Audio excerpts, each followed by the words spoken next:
আসসালামু আলাইকুম রহমতুল্লাহি ওবারাকাতু। উৎকৃষ্ট বোধশক্তি, গভীর জ্ঞান, তত্ত্বজ্ঞানের সমন্বয় হল প্রজ্ঞা। এটি এমন শিক্ষা ও অভিজ্ঞতার আলোকে প্রাপ্ত জ্ঞানের নাম, যার মাধ্যমে সবসময় মঙ্গল সাধিত হয়। জ্ঞানী ব্যক্তি ভণ্ড হতে পারেন, কিন্তু প্রজ্ঞাবান ব্যক্তি কর্মে সৎ, চিন্তায় সৎ। তাই প্রজ্ঞা মহান আল্লাহ তাআলা প্রদত্ত অনন্য নেয়ামত। অমূল্য এই সম্পদ যাদের নসিব হয়, তারা পরম ভাগ্যবান। হজরত ইব্রাহিম আলাইহিসসালাম আল্লাহ তাআলার কাছে প্রজ্ঞা লাভের দোয়া করেছিলেন, যা পবিত্র কোরআনে বর্ণিত হয়েছে। যে দোয়া কবুলের মাধ্যমে আল্লাহ তাআলা তাকে সিদ্ধান্ত নেওয়ার সর্বোৎকৃষ্ট ক্ষমতা, বিচক্ষণতা ও ন্যায় বিচার শক্তি দান করেছেন, সে দোয়া আমরাও করতে পারি। সুপ্রিয় দর্শক, সে দোয়াটি নিয়ে আজকে আলোচনা করব। আশা করি আপনারা খেয়াল করে শুনে শিখবেন এবং তার উপর আমল করবেন। সে দোয়াটি বলার আগে আমি আপনাদের সকলকে অবগতির জন্য বলছি, আমি আপনাদের রিকোয়েস্টে ইসলামিক লাইফ চ্যানেল, আমানত চ্যানেল বিডি ও মার্কাজে নূর আল ইসলামিয়াতে যত সহিহ দোয়া দুরূদ জিকির তাসবিহ ও ইস্তিগফার দিয়েছি, সেগুলি নিয়ে একটি বই লিখেছি। বইটির নাম দিয়েছি কোরআন ও সহিহ হাদিসের ভিত্তিতে নববী দোয়া।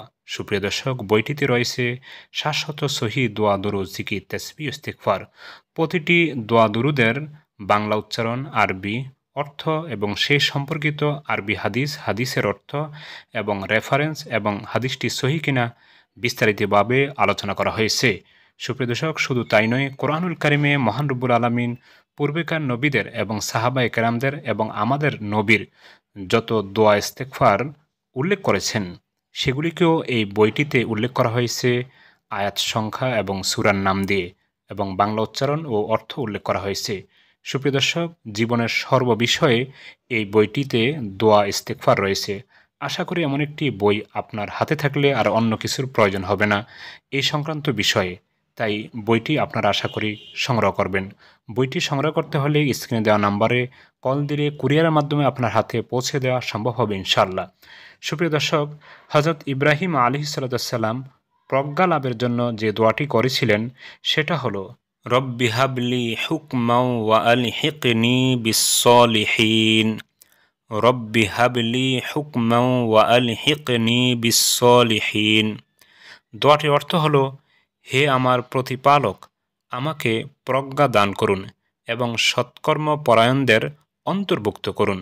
সুপ্রিয় দর্শক, যখনই সুযোগ পাবেন, সময় পাবেন, তখনই এই ছোট দোয়াটি বেশি বেশি করে পাঠ করবেন। ইনশাআল্লাহ আল্লাহ রাব্বুল আলামিন প্রজ্ঞা দান করবেন, গভীর জ্ঞান দান করবেন। আমিন। আসসালামু আলাইকুম।